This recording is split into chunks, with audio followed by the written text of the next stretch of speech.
I just realized कि I have reviewed more than 650 SOPs over last 8-9 years.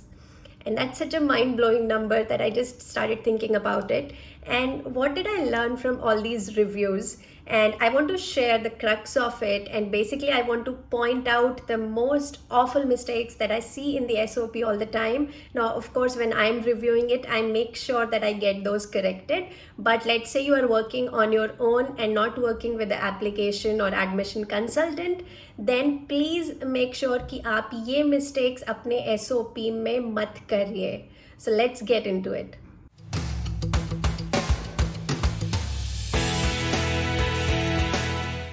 And before we begin with it, let me tell you some of our results, so that will tell you why this information is highly credible. Of course, I have myself attended UIUC, where I wrote my own SOP as a reapplicant, and I got into their Masters in CS program. And of course, since then I've attended NYU MBA program, and more than 50 clients from our end have attended top 50 universities, in fact top 20 universities, including Ivy Leagues, including MIT, Harvard, Columbia, UIUC, UT Austin, University of California, Berkeley, and so many more.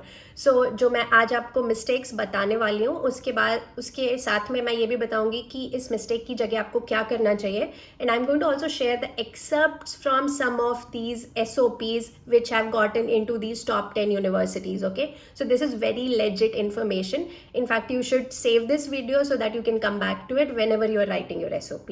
Okay, so let's get started. Number one mistake, which I'm sure you are definitely going to do, because I also did them when I was applying for the first time and I wrote my first draft of SOP, and that is we try to rehash our resume.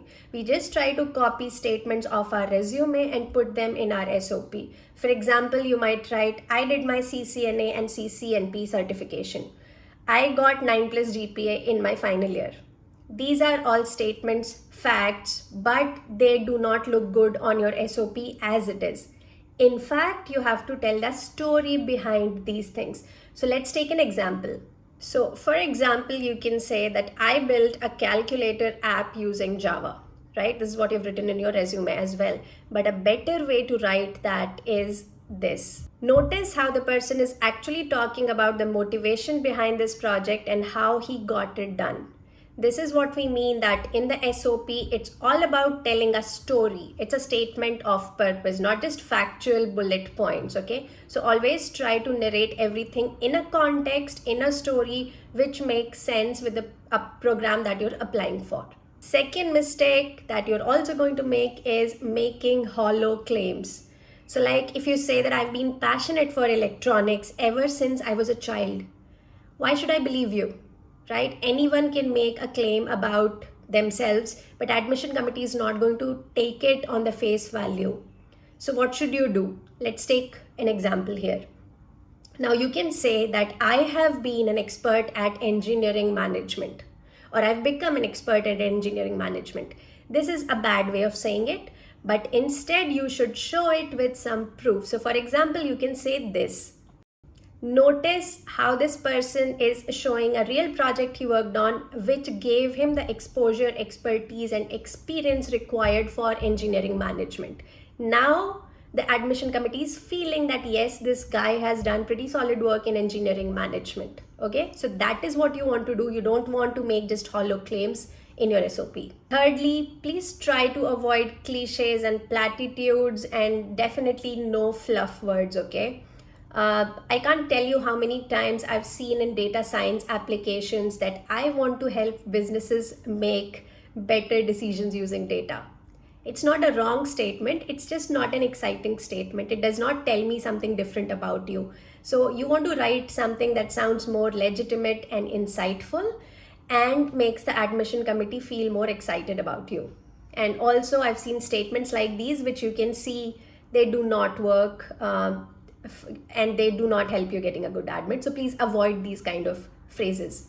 So we have created a SOP masterclass. It's a mini course in which I tell you how to create a winning SOP from scratch step-by-step process, how to craft your story, then how to convert that story into your SOP, etc. So this is based on everything that I've learned about master's admissions, and it contains all the tips which has helped my clients get into top universities worldwide. So this is designed specifically for MS, MIS and PhD applicants. So if you're studying or planning to study abroad in any one of these courses, please check out this masterclass. We are leaving a link below. Now let's get back to our original video. Number 4, do not undersell yourself. I see many applications which lack confidence and clarity.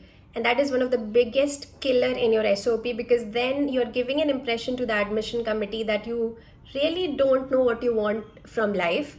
And there is not much of a chance that you're going to become successful in future, right? So statements like, I may come back to academia and try to contribute to research happening in India. So words like may, or showing multiple goals, or A or B, these kind of things make you look weak and less confident, as well as less clear about your goals, which is a very big red flag. So try to avoid these.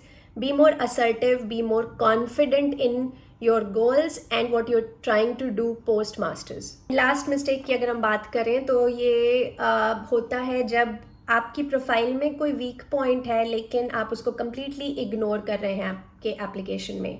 It could be a weaker GPA, it could be a weaker GRE score or something like that, or a gap year or lack of work experience. There could be so many things. So some people just like don't even mention it, don't talk about it. Now if it's something trivial and not really relevant to the program you're applying to, that's fine. For example, आपका overall GPA is 9+ लेकिन आपको एक subject में C grade आया था and वो subject is not too relevant to the master's program you're applying to, so that's fine. You don't have to talk about it. Let's say कि आपके किसी relevant course में आपकी grade काफ़ी कम है या backlog है या आपका GRE काफ़ी कम है जबकि आपका GPA and all other factors are good. So ऐसे situation में it helps to address it, acknowledge it and even show if you have improved because of it. So I'm showing you an example here. Notice how this candidate is accepting कि उसका overall GPA is not that great and he's addressing it by because it's a rising curve. So remember, in case of weak GPAs, a rising curve is always a good thing. So he's mentioning कि first कुछ years में his GPA has been low because of his over participation in the extracurricular, but eventually he got it back, he got his shit together and he took his overall GPA back to a decent point, and that is what he's addressing. So it's a learning story, it's a growing story, and this story is acceptable because it's not like the admission committee thinks ki you should never fail in life, right? You should do everything perfectly. No. But if you can show that yes, I failed at something or I did not do something well, but I have learned from it and moved on, and now I'm a better candidate, that is what you want to show in your SOP. So SOP is the perfect place to talk about these things as well. So if you think you have any red flag in your profile, you should not skip it in the SOP. So those were the 5 most common mistakes I see that really cost you big in your application decisions. So hope this was helpful.